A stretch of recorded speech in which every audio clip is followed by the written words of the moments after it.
negara adalah UUD RI 1945. 8 bentuk negara adalah Negara Kesatuan Republik Indonesia. 9 konsepsi wawasan Nusantara. 10 kebudayaan daerah diterima sebagai kebudayaan nasional. 4 identitas nasional pertama meliputi bendera, bahasa, dan lambang negara, serta lagu kebangsaan diatur dalam peraturan perundangan khusus yang ditetapkan dalam Undang-Undang Nomor 24 Tahun 2009 tentang bendera, bahasa, lambang negara, serta lagu kebangsaan, dasar pertimbangan negara, bendera, bahasa,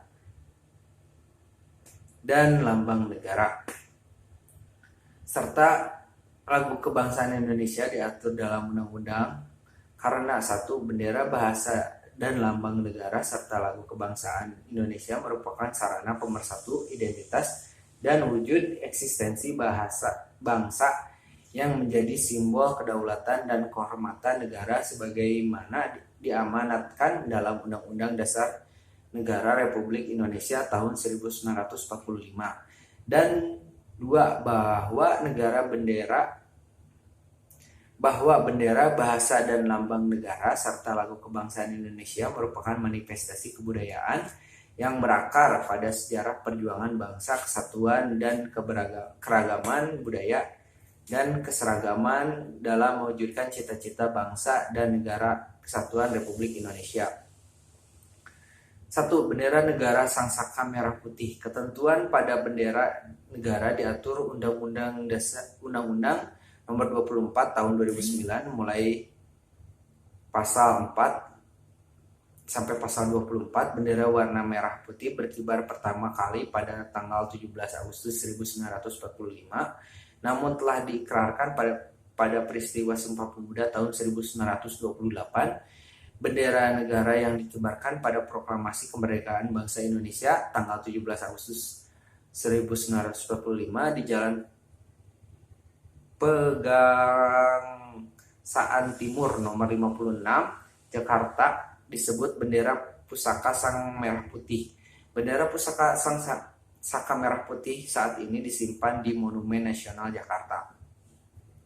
2. Bahasa negara, bahasa Indonesia. Ketentuan tentang bahasa negara diatur dalam Undang-Undang Nomor 24 Tahun 2009 mulai pasal 25 sampai pasal 45. Bahasa Indonesia sebagai bahasa negara merupakan hasil kesepakatan para pendiri NKRI.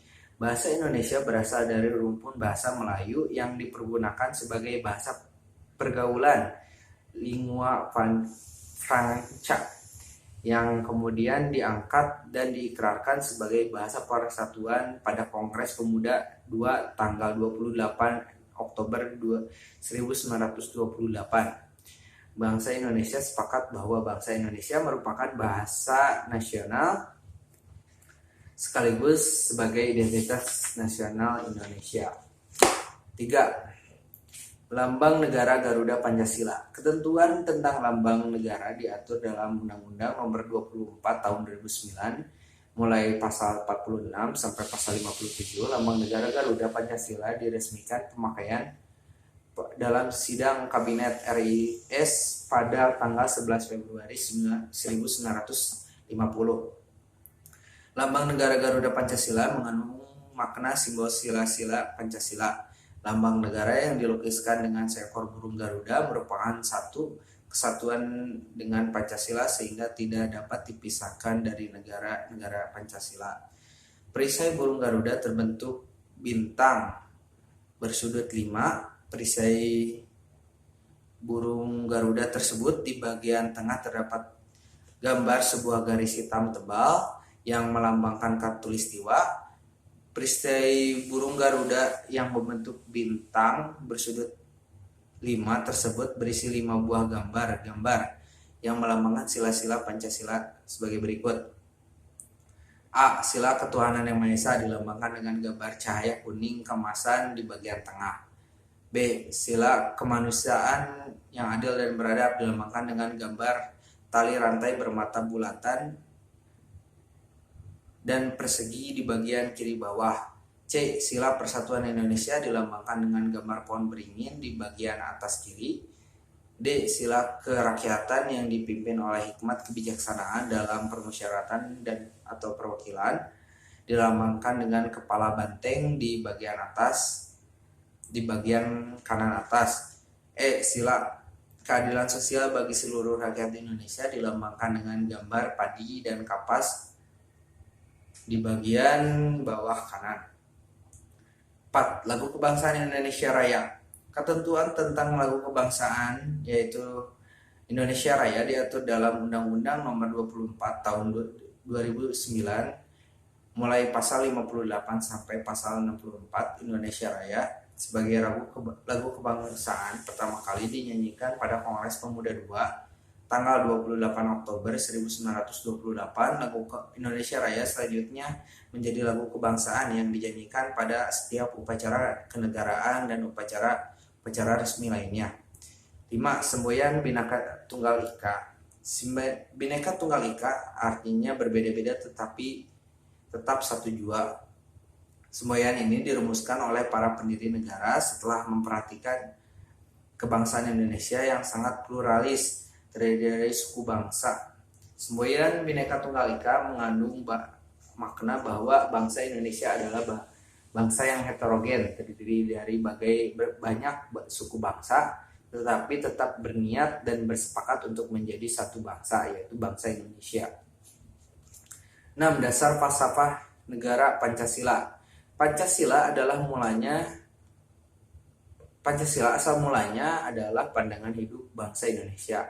Pancasila melalui perjalanan dan waktu yang panjang memiliki kedudukan yang fungsi sangat penting dalam sistem ketatanegaraan Indonesia. Pancasila berkedudukan sebagai dasar negara dan karena rumusannya berisi nilai-nilai yang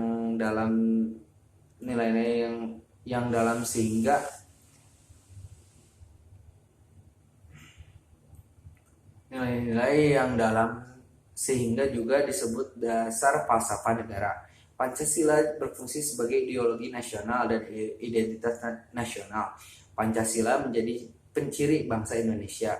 Setiap orang Indonesia yang mengaku sebagai warga negara Indonesia maka harus punya pemahaman, bersikap, dan berperilaku sesuai dengan Pancasila.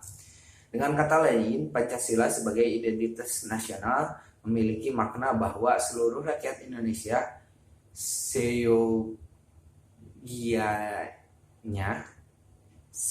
seyogianya menjadikan Pancasila sebagai landasan berpikir, bersikap, dan berperilaku dalam kehidupan sehari-hari. Cara berpikir, bersikap, dan berperilaku sebagai bangsa Indonesia tersebut menjadi pembeda dari cara berpikir, bersikap, dan berperilaku bangsa lain. Seperti pada uraian sebelumnya, Pancasila sebagai identitas nasional tidak hanya berciri fisik sebagai simbol atau lambang, tetapi merupakan identitas non-fisik atau sebagai jati diri bangsa. Pancasila sebagai jati diri bangsa bermakna nilai-nilai yang dijalankan manusia Indonesia akan mewujudkan sebagai kepribadian, identitas, dan keunikan bangsa Indonesia.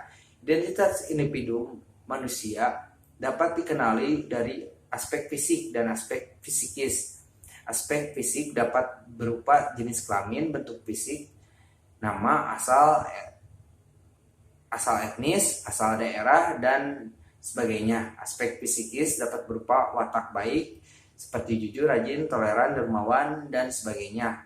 Atau watak tidak baik seperti pendendam, sadis, malas, suka berbohong, dan sebagainya. Mengapa individu ingin dikenali dan ingin mengenali identitas individu lain?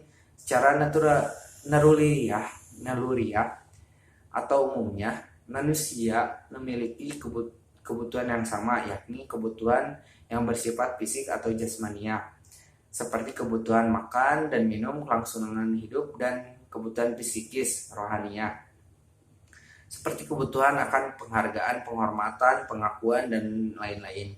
Apabila disimpulkan individu manusia perlu dikenali dan mengenali orang adalah memenuhi dan menjaga kebutuhan hidupnya agar kehidupannya dapat berlangsung hingga akhirnya dipanggil oleh Tuhan Yang Maha Kuasa.